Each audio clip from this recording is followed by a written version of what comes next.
चरागों की पासबानी कर रही है, और मशीयत रब्बानी जिन चरागों की पासबानी करे, दुनिया की कोई ताकत उन चरागों को बुझा नहीं सकती। वो चराग आंधियों की जद में भी जलते रहेंगे और तूफान की आगोश में भी मुस्कुराते रहेंगे, और जो उन चरागों को बुझाना चाहेगा खुद उसका चराग बुझ जाएगा, लेकिन उन चरागों की रोशनी कम होने वाली नहीं है, बल्कि दिन ब दिन उनकी रोशनी में इजाफा ही होता है। नबी अकरम सल्लल्लाहु अलैहि वसल्लम ने एक हदीस में इरशाद फरमाया, ये हदीस परवरदे आगोश नबूवत हजरत अनस रज़ी अल्लाह ताला अन्हु से मनक़ूल है। सरकार ने फरमाया, इन्ना मिनन नास मफातिह लिल खैर व मगालिक लिश्शर। बेशक कुछ लोग ऐसे हैं जो खैर की भलाई की कुंजियां हैं और बुराई के ताले हैं। व इन्ना मिनन नास मफातिह लिश्शर व मगालिक लिल खैर। और कुछ लोग वो हैं जो बुराइयों की कुंजियां हैं और भलाई के लिए ताला है। आगे आपने इरशाद फरमाया, फमन जालल्लाहु मफातिहल खैर अला यदैह। मुबारक हो उसके लिए, फतूबा लिमन जालल्लाह, मुबारक हो उसके लिए, बशारत और खुशखबरी हो उसके लिए जिसके हाथों पर अल्लाह तबारक व तआला ने खैर की कुंजियां रख दी हैं। ववैलुल लिमन जालल्लाहु अला यदैह मफातिह शर। और हलाकत व बर्बादी हो उसके लिए जिसके हाथों पर अल्लाह ताला ने शर की, बुराई की कुंजियां रख दी। इस हदीस का क्या मतलब हुआ? इस हदीस में दो किस्म के लोगों का तज़किरा किया गया है। पहली किस्म उन लोगों की है जो भलाई का सरचश्मा हुआ करते हैं, जिनसे भलाई के चश्मे फूटते हैं, जिनसे नेकियों को और नेक कामों को फरोग मिलता है। जब उनकी जबान खुलती है तो उनकी जबान से अच्छी अच्छी बातें निकलती हैं। जब उनकी मजलिस में कोई बैठता है तो खैर और भलाई की बातें सीख करके उठता है। जब कोई उनके चेहरे को देखता है तो उनके चेहरों को देखकर खुदा की याद ताजा हो जाती है, खुदा की याद उसे आने लगती है। और जब उनकी मजलिस में कोई बैठता है तो दुनिया से गाफिल हो जाता है, मौत और आखिरत की उसे याद आया करती है। और दूसरी किस्म के वो लोग हैं जो शर और बुराई की कुंजियां हैं। मतलब ये हुआ कि उनसे बुराइयां पनपती हैं, गुनाहों के काम उनकी वजह से फरोग पाते हैं। जब उनकी मजलिस में कोई बैठता है तो भलाई सीखने के बजाय बुराइयों को सीखता है। उनकी जबान पर अच्छी बातें जारी नहीं होती, बल्कि उनकी जबान पर गीबत, चुगली, झूठ और इस तरह की बातें जारी हुआ करती हैं। पहली किस्म के लोगों के बारे में बशारत और खुशखबरी दी गई, और दूसरी किस्म के लोगों के लिए हलाकत और बर्बादी की वईद सुनाई गई है। अब इस हदीस के तनाजुर में हम आपको ये बताना चाहेंगे कि बिला शुबहा परवरदे आगोश मुजाहिद मिल्लत, हम सबों के मर्जे अकीदत, मखदूम गिरामी, ममदूह मुकर्रम हुजूर हबीब मिल्लत नव्वरल्लाहु मरकदहू का ताल्लुक पहली किस्म के इंसानों से।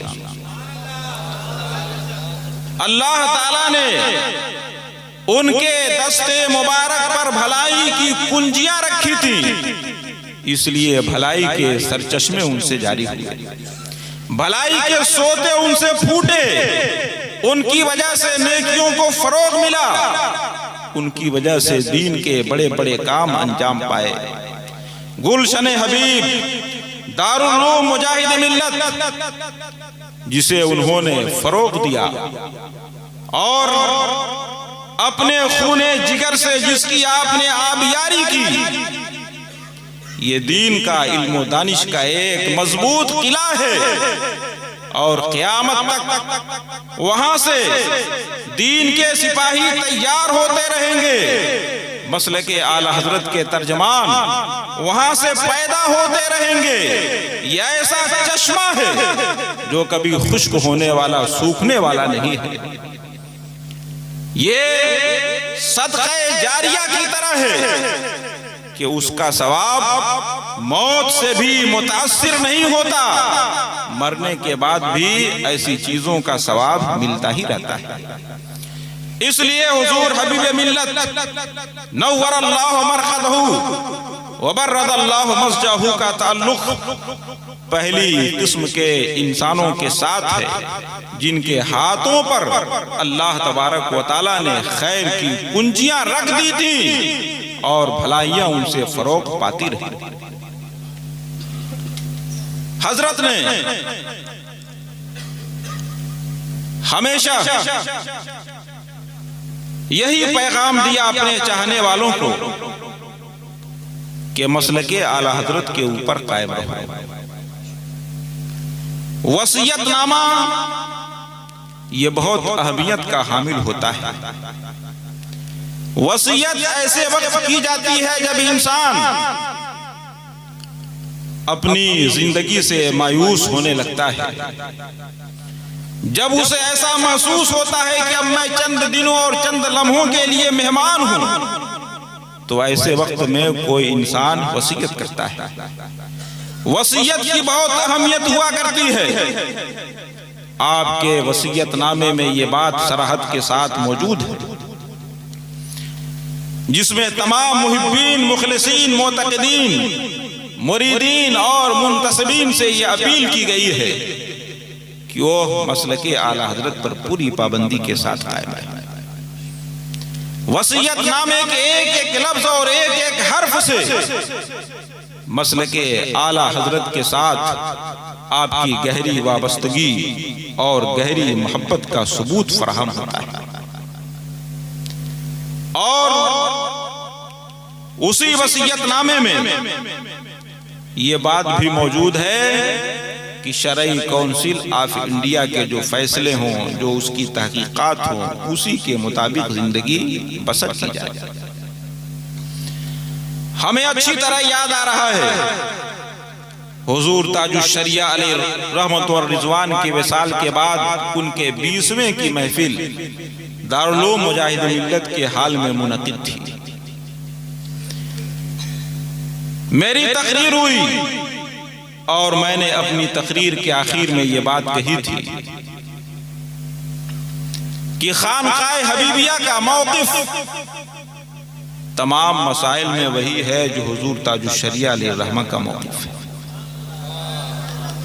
मैंने वहां पर यह बात कही थी कि खानकाए हबीबिया के सबसे बड़े जिम्मेदार यहाँ तशरीफ फरमा हैं। ये खुद भी मेरी बातों की तायीद करेंगे। जैसे ही मेरी तकरीर खत्म हुई, मेरे बैठने के बाद हजरत खड़े हुए, माइक पर रौनक अफरोज हुए और आपने सामीन से ये फरमाया कि मुफ्ती साहब ने जो कुछ बयान किया है बिलाशुबा यही मेरा मौक़िफ़ है। ताजुश्शरिया की जो तहकीकात हैं, हम उन तमाम तहकीकात में उनके मौक़िफ़ को इख्तियार करते हैं और अपने तमाम मानने वालों को उसी मौक़िफ़ पर अमल करने की और गामदन रहने की तलकीन करते हैं। आज भी हजरत की आवाज़ मौजूद होगी, जो चाहे उसे सुनकर अपनी तसल्ली कर सकते हैं। इसी तरह कटक की सरजमीन पर जब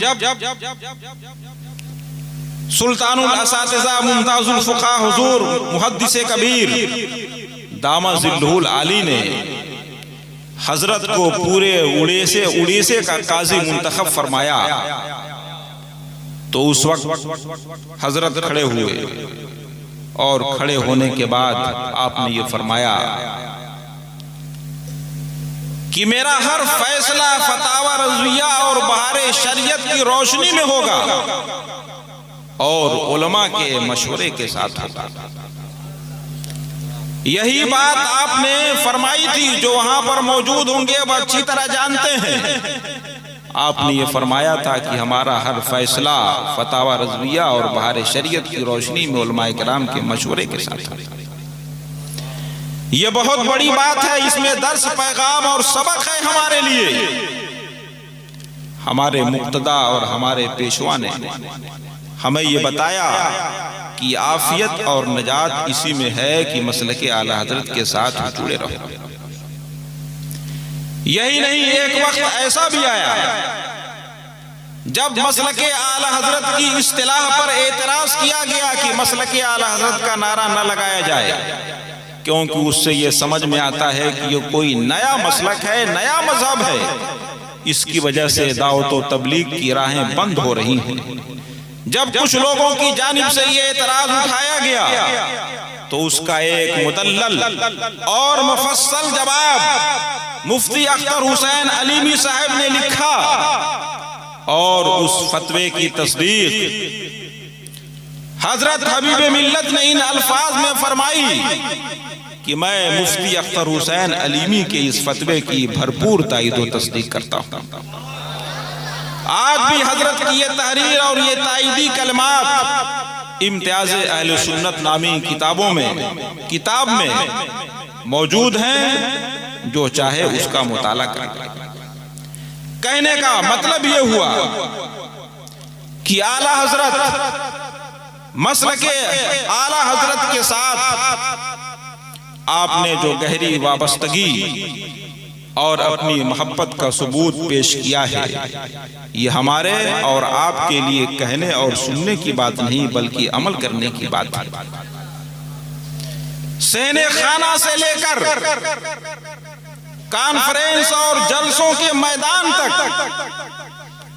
आपका यही कहना होता कि तुम तीन चीजों को मत छोड़ना, आला हजरत को, मसलके आला हजरत को और खानवादे आला हजरत। ये बातें तकरीबन तमाम लोगों को मालूम है।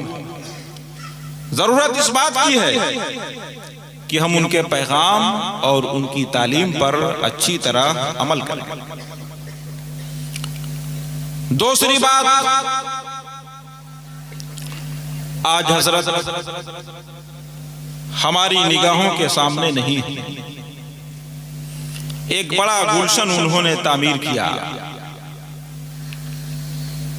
दरसगाह बिल्डिंग की जो 5 मंजिल वाली इमारत है, आप उसे अच्छी तरह देख रहे हैं।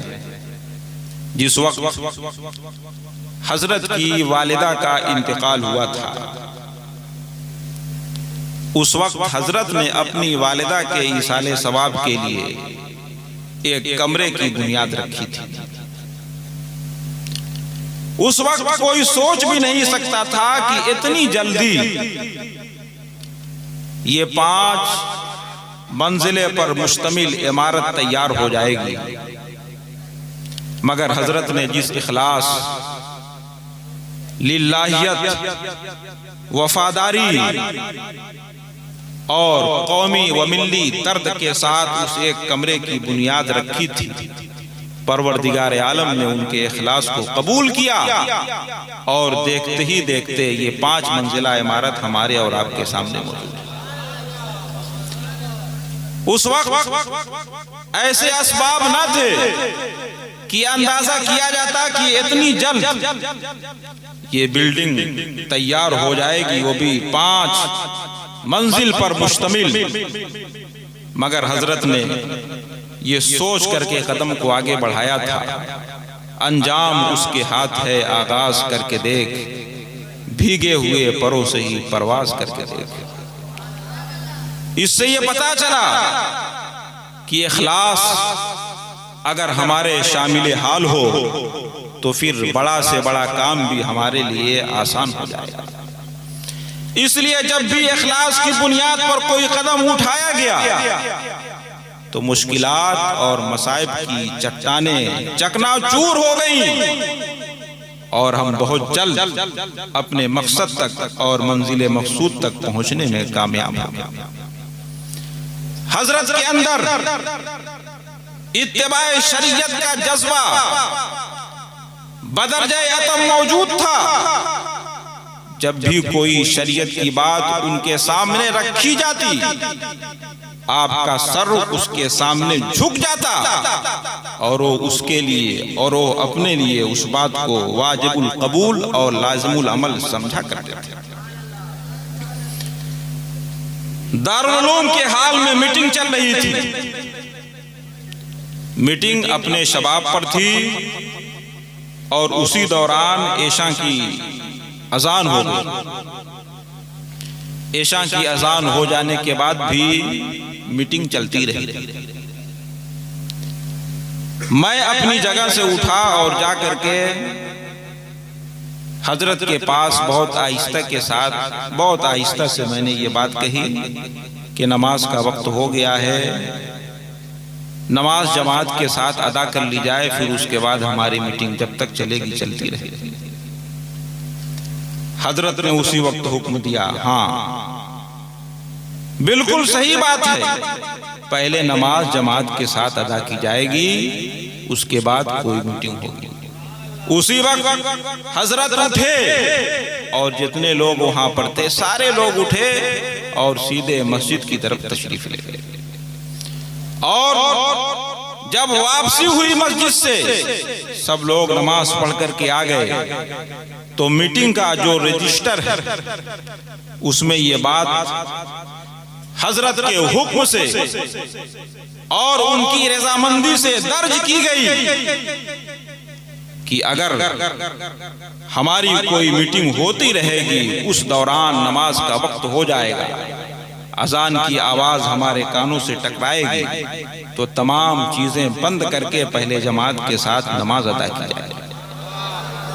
ये तारीख रजिस्टर में मौजूद है, जिस पर असातिज़ा, अराकीन और खुद हजरत का दस्तखत भी मौजूद है। तो कहने का मतलब ये हुआ कि हजरत ने शरीयत और सुन्नत की इत्तिबा की,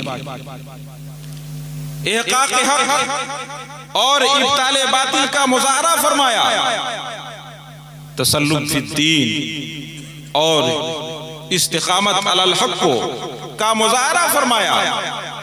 तो अब अल्लाह तबारक व तआला ने उनको ये शान और बुलंदी अता फरमाई है कि जा बजा उनका तज़किरा हो रहा है, जा बजा लोग अपनी महफिलों में उनकी यादों का चिराग रोशन किए हुए हैं और उनके दीनी व मिल्ली कारनामों को अपने लिए मशअले राह और मीनारे नूर बनाने की कोशिश कर रहे हैं। आला हज़रत अलैहि रहमत व रिज़वान अपने वक्त में पूरी दुनिया में सबसे बड़े इस्लामी फकीह थे, मजहब के मुबल्लिग और तर्जमान थे। उनके तबहुर इल्मी को आज तक कोई चैलेंज न कर सका और आज तक इल्मी दुनिया आला हजरत का जवाब तलाश न कर सकी। जिस आला हजरत का जवाब इल्मी दुनिया आज तक तलाश नहीं कर सकी है, उसी आला हजरत के इंतिखाब का नाम मुजाहिद मिल्लत है। आला हजरत ने मुजाहिद मिल्लत का इंतिखाब किया, तो फिर मुजाहिद मिल्लत ने भी चलते फिरते उठते बैठते सफर में हजर में रेल में जेल में हिंदुस्तान की सरजमीन पर रहे हो या खाके हिजाज में हिजाज की सरजमीन पर, जहां भी आप रहे, आपने मसलके आला हजरत के झंडे और परचम को बुलंदो बाला किया है। सरकार मुजाहिद मिल्लत की शख्सियत बहुत बुलंदो बाला थी, मगर उन्होंने कभी अपने आप को जमीन से बुलंद नहीं समझा, जिसका नतीजा ये हुआ कि अल्लाह तबारक व तआला ने उनको इतनी बुलंदी और रिफात अता फरमाई कि आज आसमान की बुलंदियां भी झुक झुक कर उन्हें सलाम पेश करती हैं। मुजाहिद मिल्लत अलैहि रहमत व रिज़वान की पूरी जिंदगी इत्तिबाए सुन्नत व शरीयत, इहक़ाक़ हक़, इब्ताल बातिल, तसल्लुफ़ फ़िद्दीन और इस्तिक़ामत अलल हक़ से इबारत थी। हमें चाहिए कि सरकार मुजाहिद मिल्लत अलैहि रहमा और हुजूर हबीब मिल्लत अलैहि रहमा इन हजरात के नक्शे कदम पर हम चलें और